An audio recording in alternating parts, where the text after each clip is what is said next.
morning po. Ito, nagpapakarga tayo ng ating langis sa makina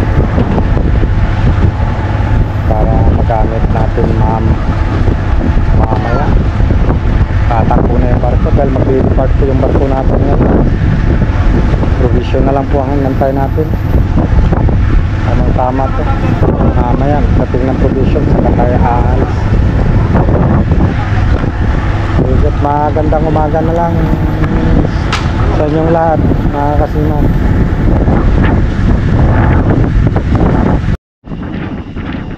Maganda lang provision.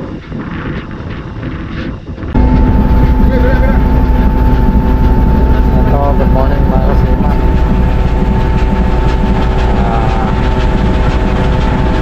Pull out tayo rito sa port dahil doon mag-anchorage tayo. Doon na lang natin hantayin yung provision natin sa laot dahil may papasok po na LCT rito sa pwesto natin. Doon na lang tayo maghantay na provision.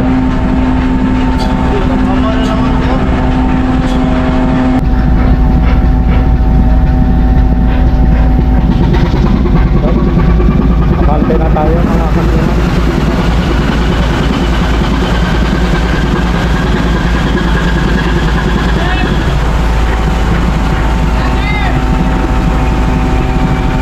Lalabas na tayo.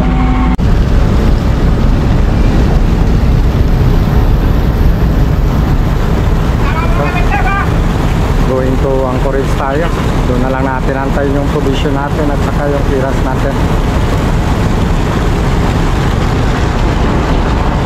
Dahil pinaalis na tayo rito dahil papasok yung LCT na simang ko. Kaya lang sa anchorage area tayo.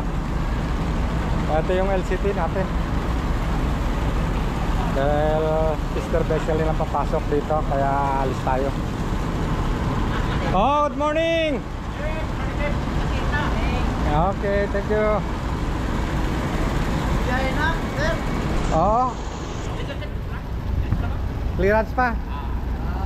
Tapos clearance, abante na.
Med talipon. Talipon.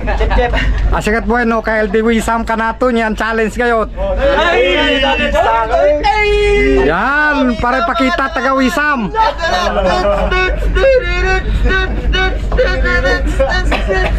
Eto. Kantay po tayo ng anchorage.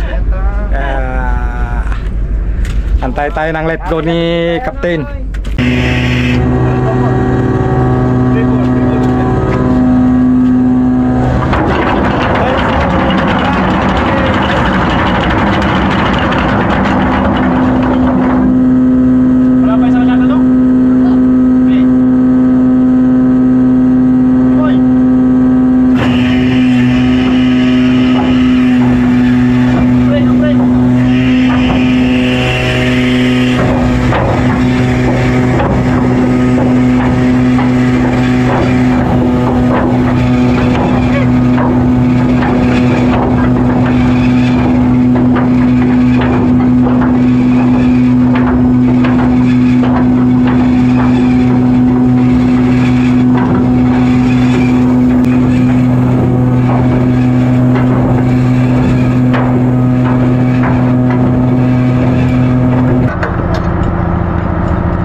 Morning mga kasiman. Ayan, ang sarap ng araw natin ah. Ilang araw na lang, lalayag na kami. Kaya nire-ready na namin mga lock sa hatch cover. Hatch cover number 2. Lagyan natin ang grasa para medyo malandok. Medyo malandok. Sa Tagalog ba, mas slide. Para may slide ba. Para hindi siya kalawangin. Di ba hirap tanggalin mga kasiman. Step 1 guys, step 1, you get your brush, paint brush, you dip to the grasa. Then you like this. What do you call this? What do you call this? U-bolt. U-bolt. Very good. Last 10 ka sa langit. Sige guys.